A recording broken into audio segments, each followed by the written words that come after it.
दोस्तों yes bank की बात करें तो यहाँ पे स्टॉक के अंदर आज गिरावट देखने को मिली है। लेकिन जो बड़े फंड हाउस की जो खरीदारी या जो बिकवाली का आंकड़ा है वो बहुत ज़्यादा चौंकाने वाला है, जहाँ से आपको समझ में आएगा कि ये वाकई में खेल क्या चल रहा है। यहाँ पे कुछ नए टारगेट भी निकल के आए।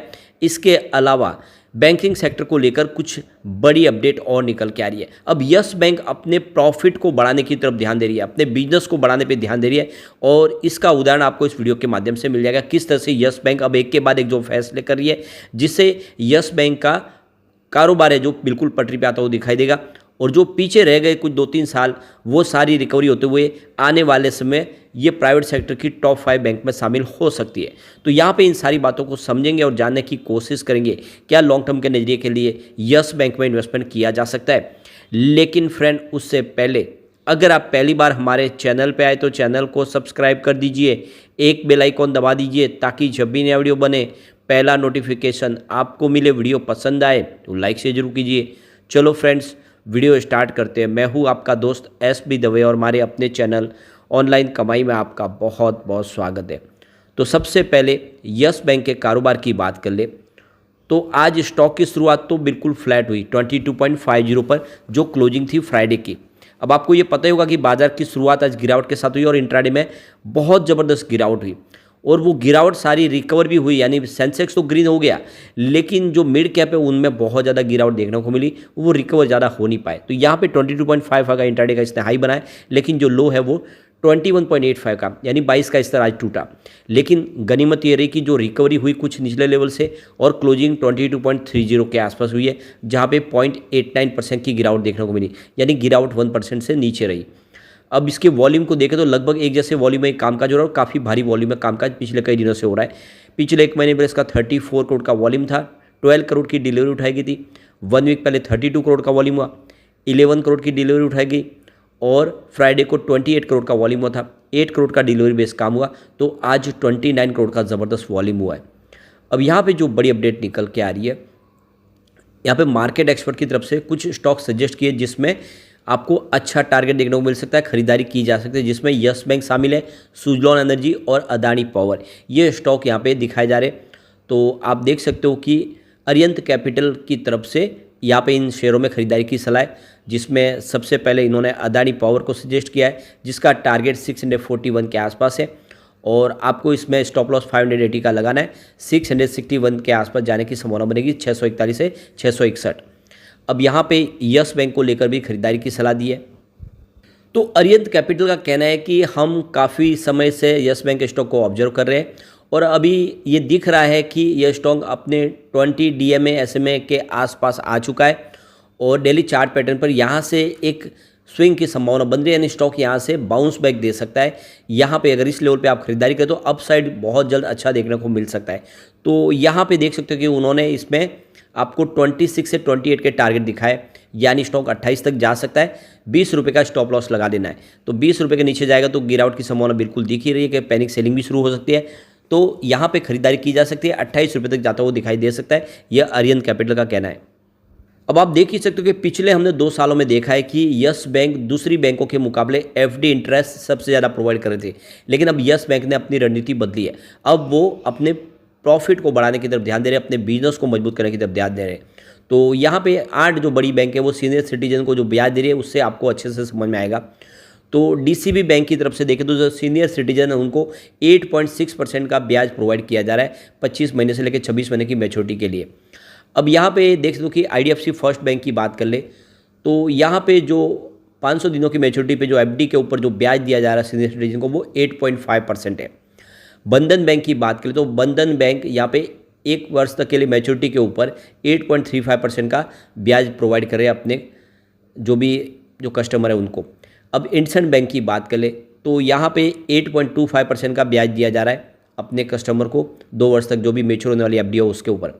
अब यस बैंक की बात कर ले तो यहाँ पे देख सकते हो कि यस बैंक 18 महीने से लेकर 2 साल की अवधि के लिए सीनियर सिटीजन को FD के ऊपर 8.25% का ब्याज दे रही है।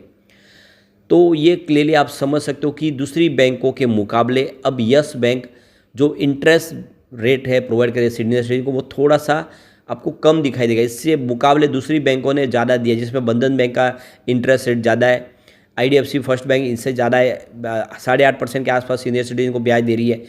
और इसके अलावा DCB बैंक। तो इससे ये बात समझ में आ रही है कि अब यस बैंक ने अपनी रणनीति बदली है और अब वो अपने बिजनेस को पटरी पे लाने की कोशिश कर रही है। वैसे कुछ बैंकों का जो इंटरेस्ट रेट है वो इनसे भी थोड़ा और भी कम है। आप देख सकते हो कि DBS बैंक है जो करीब यहाँ पे 8% के आसपास का इंटरेस्ट रेट प्रोवाइड करिए सीनियर सिटीजन को।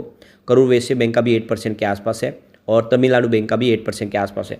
तो कुल मिला के देख सकते हो कि ये अब प्रॉफिट के लिए शुरुआत कर दी गई। इससे पहले क्रेडिट कार्ड के भी जो लिमिट है उसको कम किया गया, उसमें भी चार्जेस बढ़ाए गए।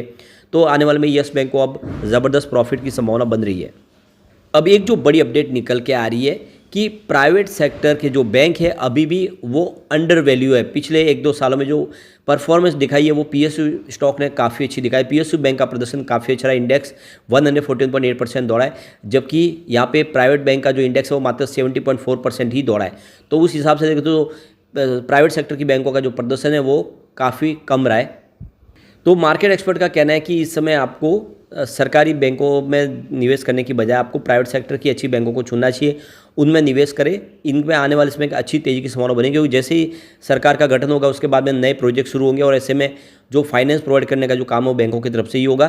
तो बैंकिंग शेयर कमाल कर सकते हैं, खरीदारी की संभावना बनी। जो भी अंडर वैल्यू स्टॉक है उसमें इन्वेस्टमेंट कर सकते हैं, तो उसमें यस बैंक शामिल है जो काफ़ी अंडर वैल्यू है। इसके अलावा देखें तो मार्केट एक्सपर्ट आनंद टंडन के हिसाब से भी देखें तो इस समय लोगों को कैश अपने हाथ में रखना चाहिए। एक बार सारे इवेंट खत्म हो जाए, यानी जो इलेक्शन का दौर चल रहा है, दूसरे और भी कुछ है, वो सब हो जाए, मार्केट सेटल हो जाए, उसके बाद में आप खरीदारी करें। और उनको बैंकिंग सेक्टर अच्छा लग रहा है कि बैंकिंग सेक्टर में अगर आप निवेश करेंगे आने वाले 12 से 18 महीनों में आपको एक अच्छा रिटर्न देखने को मिल सकता है। तो कुल मिला के मार्केट एक्सपर्ट इस समय बुलिश है और निवेश की जरिया बनता है। तो यस बैंक में भी अच्छा मौका है, क्योंकि आज की जो डील हुई है वो इशारा करिए कि यस बैंक में ज़बरदस्त खरीदारी शुरू है। इस गिरावट का फायदा उठा के बड़े फंड हाउस खरीदारी करें। तो सुबह 9:20 पर 22.25 की प्राइस से यहाँ पे 23,67,000 शेयरों की ज़बरदस्त खरीदारी हुई। फिर 9:29 पर 22.15 की प्राइस से 27,09,000 शेयरों की बिकवाली हुई। तो उसके बाद 10:10 पर 22.05 की प्राइस से 20,95,000 शेयरों की एक खरीदारी और हुई। तो फिर 10:21 पर 21.85 की प्राइस से 27,98,000 शेयरों की एक बिकवाली हुई। तो उसके बाद 11:04 पर 22 की प्राइस से 38,46,000 शेयरों की बम पर खरीदारी हुई। उसके बाद 11:04 पर उसी समय 22 की प्राइस से ही 35,40,000 शेयरों की ज़बरदस्त खरीदारी हुई। यानी किसी बड़े इन्वेस्टर ने करीब 75 लाख शेयर की बड़ी खरीदारी की है। और ये जो बड़ी खरीदारी इशारा करी है कि यस बैंक में माहौल बदलता हुआ दिखाई दे रहा है। उसके बाद 11:06 पर 22.05 की प्राइस से 30 लाख शेयरों की एक बड़ी खरीदारी और हुई। फिर 1:52 पर 22.20 की प्राइस से 28,24,000 शेयरों की एक बड़ी खरीदारी और हुई। तो फिर 3:19 पर 22.30 की प्राइस से 22,20,000 शेयरों की एक बड़ी खरीदारी और हुई। तो ये क्लियरली आप समझ सकते हो कि डील बिकवाली की सिर्फ 2 और बाकी सारी की सारी खरीदारी की डील है। भले ही स्टॉक नीचे हो, लेकिन जम के बड़े फंड हाउस ने खरीदारी की, जो इशारा करे कि स्टॉक आने वाले समय कमाल कर सकता है। रिटेल इन्वेस्टर को ये बात समझ लेनी चाहिए कि बड़े फंड हाउस ने यहाँ पे खरीदारी शुरू कर दी है स्टॉक के अंदर निचले लेवल से। अब एक बार इसके पिवट लेवल को चेक कर लेते हैं। तो यहाँ से अगर गिरावट होती है तो 21.28 का पहला सपोर्ट है, ये टूटा तो 20.07 तक स्टॉक जाएगा। अगर 20 का स्तर टूटा तो फिर 18.08 तक जाने की संभावना है। पॉजिटिव माहौल बना तो 24.48 का फर्स्ट रेजिस्टेंस है, इसको पार किया तो स्टॉक 26.47 तक जाता हुआ दिखाई देगा। अब तीसरा जो रेजिस्टेंस है वो 27.68 के आसपास है, जो मार्केट एक्सपर्ट ने बताया अरियन कैपिटल के हिसाब से, जो 28 के आसपास जाने की संभावना है। तो बिल्कुल निवेश किया जा सकता है, स्टॉक अच्छा है और बड़े फंड हाउस ने खरीदारी शुरू की है।